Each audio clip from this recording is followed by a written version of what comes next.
안녕하세요. 오늘도 사연살롱을 찾아주셔서 감사합니다. 30 후반 여성입니다. 이렇게 많다면 많고 적다면 적은 제 나이에 직업에 끌려서 사람을 만났다가 드라마에나 나올 법한 일을 겪었답니다. 저희 아버지는 변변한 직업이 없으셔서 여기저기 다니시며 일용직을 하시다가 결국에는 제가 중학교 때 집을 나가셨어요. 엄마는 갖은 고생을 다 하시며 시장에서 채소를 팔아서 저를 키우셨죠. 저는 더 많은 돈을 벌어야겠다는 생각에 고등학교 때 외국어로 배운 1어를 1년간 더 미친 듯이 공부해서 일본에 있는 제빵 전문학교에 갈 수 있었어요. 그리고 그 어렵다는 일본 제빵업계에 취직해 성공했죠. 새벽부터 밤 늦게까지 안 먹고 안 입고 안 쓰며 돈을 벌어 엄마에게도 보내고 저금도 해서 돈을 꼬박꼬박 모았답니다. 그렇게 10년을 지낸 후에 한국에 들어와서 서울 모처에 저만의 작은 빵집을 내게 되었죠. 저는 일본에서 살아남기 위해 몸에 익힌 특유의 싹싹함과 부지런함으로 손님을 대했고 그 덕에 친절하고 맛있는 빵집이라는 입소문이 나서 자리를 잡아가게 되었어요. 제가 질 좋은 커피를 무한정 리필해준다는 것도 한몫했죠. 그리고 직원도 2명 두고 빵집도 안정되고 나니 마음이 좀 해이해졌던 것 같아요. 엄마도 작은 빌라이긴 하지만 전세를 얻을 수 있게 됐다며 좋아하시던 때였죠. 저는 그 즈음부터 친구들을 다시 만나기 시작했어요. 한동안 사는 게 너무 팍팍해서 친구들과 간단히 문자만 주고받았지 만나서 밥 먹고 즐기는 시간을 갖지 못했거든요. 그러다가 활동적인 친구가 가입한 동호회에 들어가서 정기적으로 여행도 다니고 맛집도 다니게 됐어요. 그런 여행과 맛집 탐방은 어느새 제 직업과도 연관되어 삶의 일부가 되었죠. 번개 모임에는 고정 멤버들도 있었지만 몇몇을 빼고는 계속해서 새로운 사람들이 들어왔다 나가곤 했어요. 그런 사람들과 한 번의 만남으로 끝나도 그러려니 했는데 갑자기 그런 게 참 허무하다는 생각이 들더라고요. 그런데 그중 한 남자가 제 마음을 읽기라도 한 것처럼 이렇게 한 번 만나고 끝나면 참 허무한 것 같아요. 라는 게 아니겠어요? 인물도 괜찮고 매너도 좋은 사람이어서 다들 좋게 보는 사람이었어요. 네, 너무 일회성이 되면 이런 만남이 무슨 소용있나 싶기도 해요. 라고 했더니 불쑥 그 사람이 그럼 제가 또 연락하면 만나주실래요? 하는 거였어요. 순간 이 사람이 작업을 걸려고 나한테 그런 말을 했나? 그런 의심이 들더라고요. 또 아무리 괜찮았기로 번개 모임에서 한 번밖에 안 봤는데 밖에서 따로 만난다는 게 썩 내키지는 않았어요. 그래서 그건 좀 어려울 것 같다고 정중히 사양했죠. 그런데 그 사람은 저한테 계속 쪽지도 남기고 채팅을 요청하더군요. 좀 끈질기다는 생각도 들었지만 기분이 나쁘지 않더라고요. 누가 봐도 괜찮은 남자가 저에게 이렇게 계속 대시를 해오니까 어쩐지 어깨가 으쓱해졌죠. 하지만 쉽게 연락을 하는 건 좀 아니다 싶어서 계속 무시하고 있었는데 하루는 제 친구가 빵집에 찾아와서 저번 번개 모임 때 너랑 얘기하던 남자 말이야. 네가 연락이 안 된다고 좀 볼 수 있게 해달라고 하도 사정을 해서 여기 빵집 알려줬어. 라고 하길래 그런 걸 나한테 얘기도 안 하고 알려주면 어떡해. 했더니 친구는 그 사람 직업도 한의사고 신분도 확실하대. 방장이 그러는데 우리 모임 안 갔을 때도 그 사람 와서 몇 번 봤대. 너한테 완전 빠진 것 같은데 한번 만나봐. 라는 거였어요. 저는 솔직히 한의사라는 말에 마음이 혹하더라고요. 변변한 직업이 없던 아빠에 대해 어두운 기억이 있어서인지 직업 좋은 남자를 만나고 싶다는 생각이 강했거든요. 저는 좀 망설이다가 그 남자가 오면 반갑게 맞아주기로 했어요. 그리고 저녁쯤에 그 사람이 가게 앞에서 쭈뼛거리고 있는 게 보였어요. 오셨으면 들어오시지 거기서 뭐하고 계세요? 라고 하니까 혹시 제가 방해가 될까 봐서요. 제가 온다는 거 친구분이 말씀하셨나 봐요. 죄송해요. 이렇게라도 해서 다시 한번 만나고 싶었어요. 그래서 전 가게 문을 닫고 그 사람과 저녁을 먹으러 갔어요. 그 남자는 정말 매너가 좋았어요. 너무 말을 번지르르하게 잘하는 것도 아니어서 오히려 더 믿음이 갔죠. 그게 첫 데이트가 됐어요. 저도 모르는 새에 그 남자에게 점점 빠져들었고 어느새 사귀는 사이가 되어 있더군요. 사랑 관계라는 게 정말 순식간인 것 같더라고요. 한 번은 그 사람 한의원 근처에서 만나고 한 번은 저희 빵집 근처에서 만나는 시기였죠. 제가 한의원에 들어가 보고 싶다고 했는데 남자친구는 그것도 나쁘지 않은데 사실 직장에 애인이 오는 거 내가 직원들한테도 못하게 하거든. 공사를 구별하라고. 그런데 내가 애인을 들어오게 하면 말이 안 되잖아. 라고 했고 저는 그럼 난 뭐야. 우리 빵집엔 자기 맨날 들어오는데? 라며 툴툴댔지만 원칙이 확실한 사람 같아서 더 마음에 들었어요. 그리고 남친은 일주일에 한 번씩 지방으로 출장을 갔어요. 지방에 아버지가 하는 한의원에 가서 진료를 도와드린다고 하더라고요. 그때마다 남친은 나 지방에 갔다 올게. 나중에 봐. 라며 며칠씩 연락을 끊더라고요. 다 좋은데 그게 좀 마음에 들지 않았어요. 며칠씩 연락도 안 하고 여친을 외롭게 하는 사람인데 계속 만나도 되나? 그런 생각이 들기도 했죠. 아무리 바쁘고 부모님이랑 있는다고 해도 나한테 전화 한 통 못하나? 혹시 딴짓하는 거 아닌가? 별 생각이 다 들었어요. 그러다가 나이 지긋하신 단골분이랑 수다를 떨게 됐는데 제 남친 얘기를 하니까 그분이 자기가 그 한의원에 다닌다고 하시는 거였어요.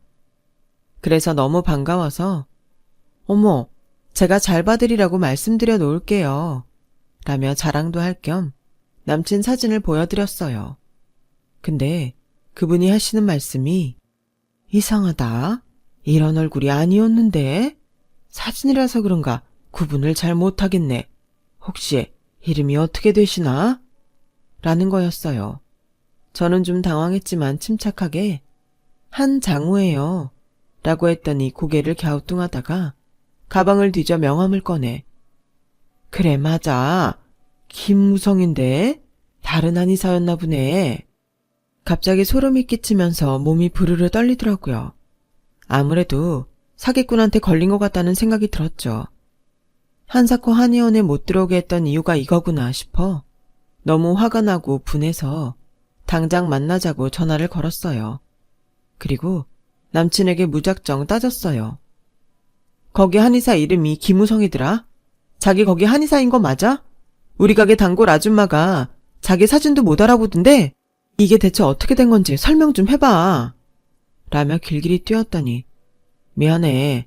자기한테 잘 설명을 못했지? 실은 내가 그 한의원 친구한테 빌려주고 주로 아버지 한의원에 전념하고 있어. 그 친구는 지금 한의원 차릴 돈이 없고 나는 아버지 한의원이 바쁘니까 계속 봐줘야 하고 그래서 그랬던 건데 오해를 하게 했네. 그냥 차라리 솔직하게 말했으면 되는 건데. 무슨 한의원을 빌려줘. 그런 경우도 있어? 얼마나 사정이 안 좋으면 한의원도 못 차릴 정도래. 그래서 요새 자꾸 지방에 내려갔던 거야? 말은 그렇게 하면서도 반신반의했어요. 그러자 남친은 다음에 나올 때 한의사 면허증을 갖고 와서 자기가 조금이라도 마음에 의심이 남아있을까봐 확인차 보여주려고 자 봐. 나 한장우. 이름 면허증 맞지? 솔직히 그런 거 위조하려면 얼마든지 할 수 있는 거지만 믿었습니다. 이렇게까지 하는데 설마 속이는 거겠어? 그렇게 생각했던 거죠. 그래도 만난 지 몇 개월이나 됐는데 나한테 자기 한의원 다른 사람 빌려줬다는 말도 못하나 사람을 잘 못 믿는 타입인가 싶더군요. 그게 이렇게까지 감출 일인가 싶기도 하고요. 간단한 문제는 아니어서 신중하자고 한 건데 너무 신중했나 봐. 그리고 친구 자존심도 지켜주고 싶었어. 내가 다른 사람들한테 한의원 빌려준다는 얘기 안 하겠다고 했거든. 근데 자기, 내가 한의사라서 만나는 거 아니잖아. 그냥 내가 좋아서 만나는 거지. 내 직업 때문에 사귄 건 아니니까. 혹시 내가 없는 걸 보더라도 이해해주지 않을까 했는데 내가 아니랬네. 솔직히 뜨끔하더라고요. 제가 계속 안 만나다가 만나게 된 게 한의사라는 말을 듣고였으니까요. 남친은 언젠가는 말하라고 했다며 그날 저에게 미안하다고 했어요. 저도 이런 정도는 넘어가도 되겠다 생각하고 됐다고 했죠. 남친이 나쁜 일을 한 것도 아니고 친구도 돕고 아버지 한의원에서 일하느라 그런 건데 저를 서운하게 했다고 막 뭐라고 그럴 일은 아닌 것 같았어요. 그 당시 저는 웬만한 건 눈 감아줄 만큼 그 남자한테 푹 빠져 있었어요. 그래서 더 제대로 알아볼 생각을 하지 않았어요. 이제부터는 작은 거라도 사실대로 얘기해달라고 하고 그렇게 지나갔습니다. 그때 이후로 남친은 지방에 내려가 있는 일이 더 많아졌고 저는 그 사람을 못 만나는 날이 점점 늘게 되자 저한테 남친이 있는 건지 없는 건지 분간이 안 되더라고요.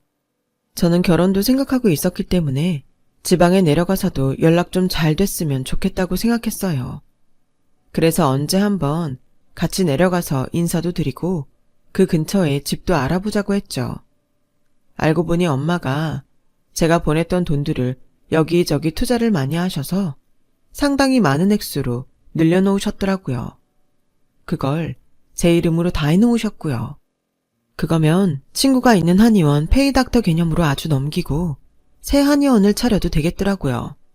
그리고 지방에 집을 사거나 서울에도 작지만 괜찮은 전세를 얻을 만큼은 되더라고요.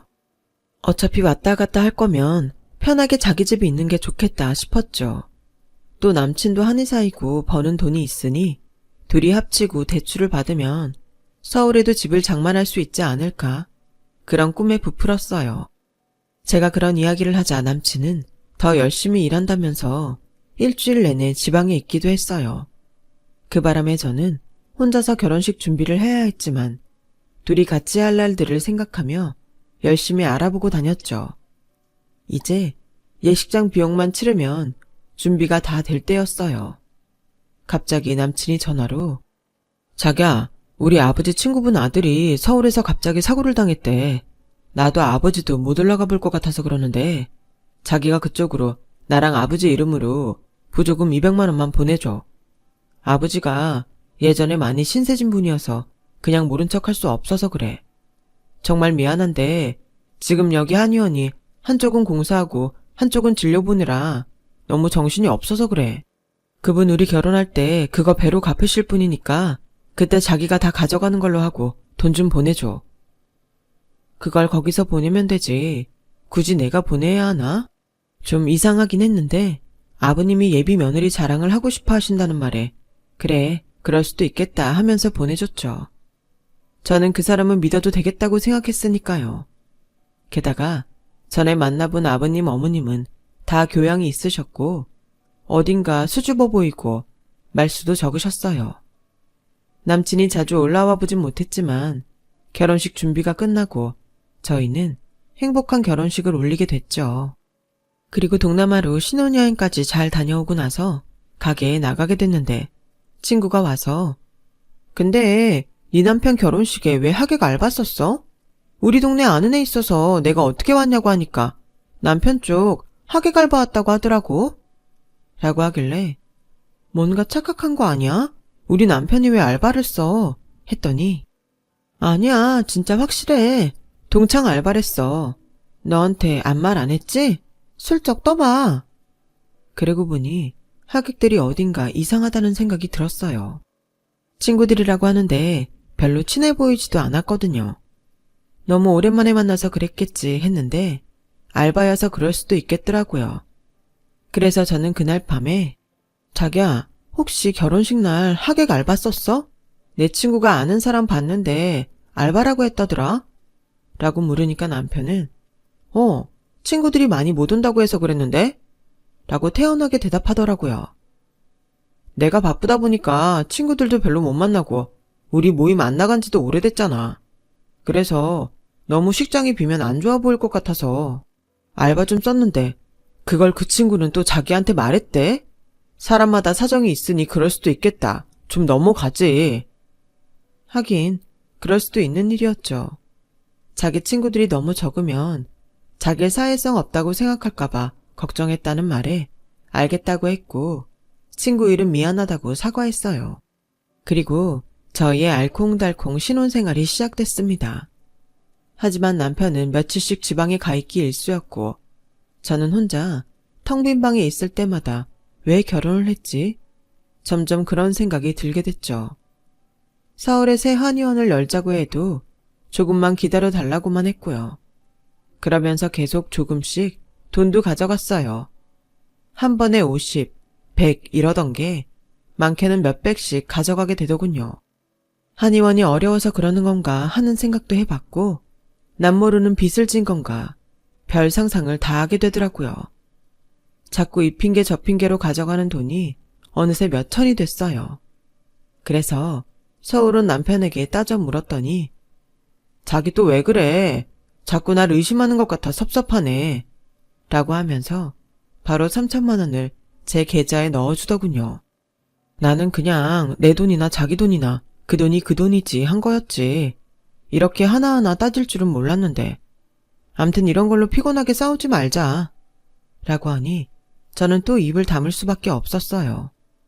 게다가 의심스러운 걸 따질수록 계속 저만 미안한 상황이 반복되더라고요. 저는 지방에서 늦은 시간에 오느라 피곤해 잠든 남편을 보며 이렇게 바가지만 긁지 말고 남편에게 깜짝 파티라도 해줘야겠다고 생각했어요.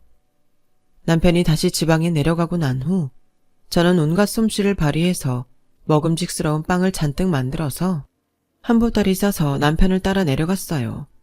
그리고 남편 한의원 근처에 가서 전화를 걸었는데 계속 안 받더라고요.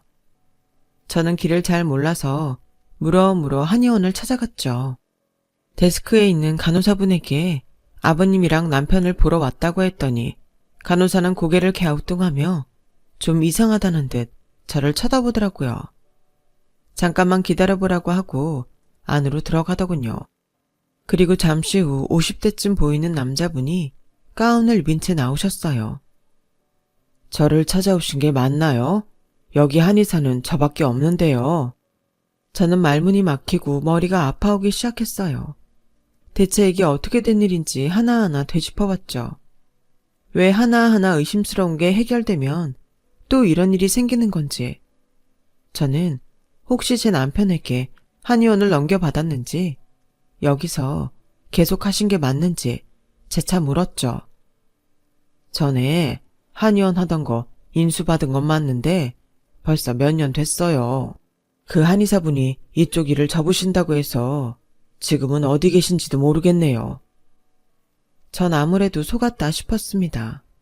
하지만 무슨 말을 해도 이 사람은 잘 빠져나갈 것 같았죠. 어느 날 증거도 없이 사라질 수도 있다는 생각이 들더라고요. 그래서 아무래도 안 되겠다 싶어 서울로 올라와서 혼자서 몇 가지 준비를 했어요.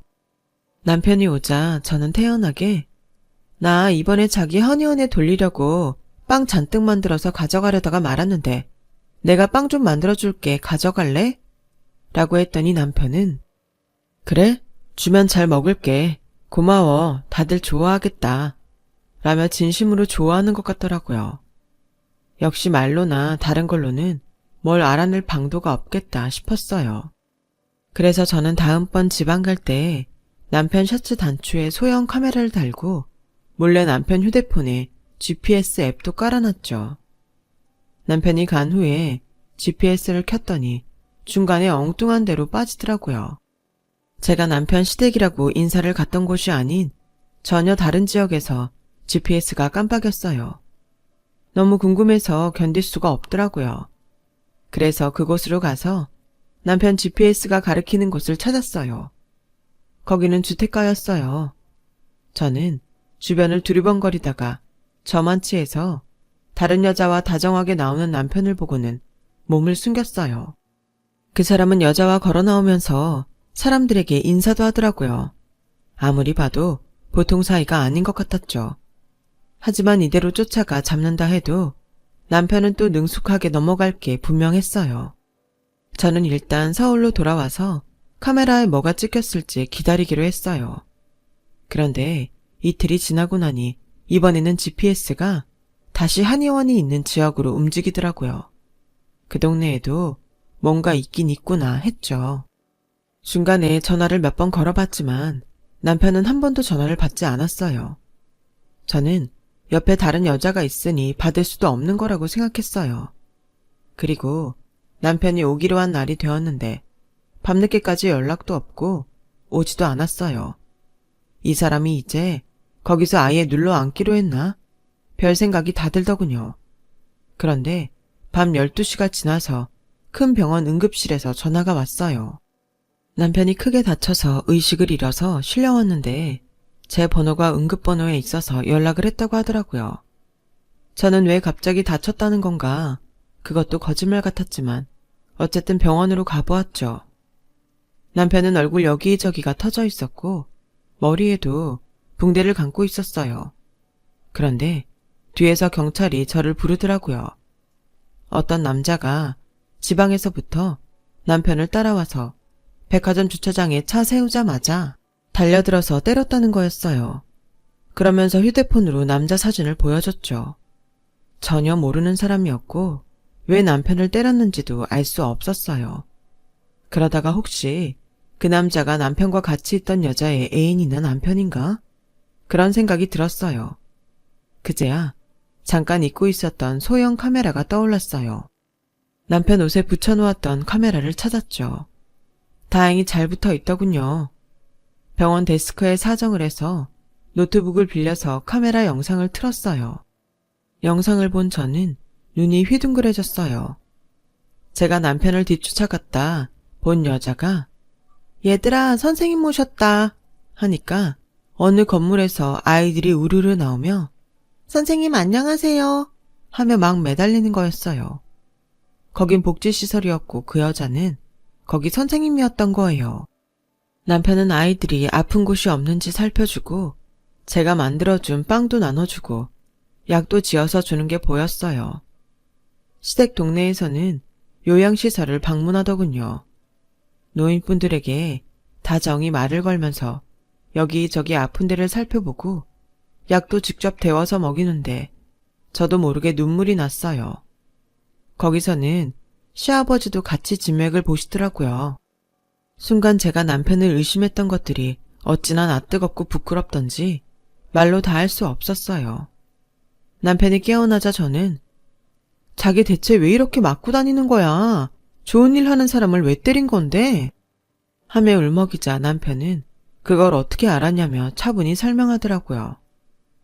내가 원래 많은 사람들을 돕고 싶어서 사람 고치는 일을 택했거든. 그래서 친구한테 한의원을 맡기고 봉사를 좀 다녔어.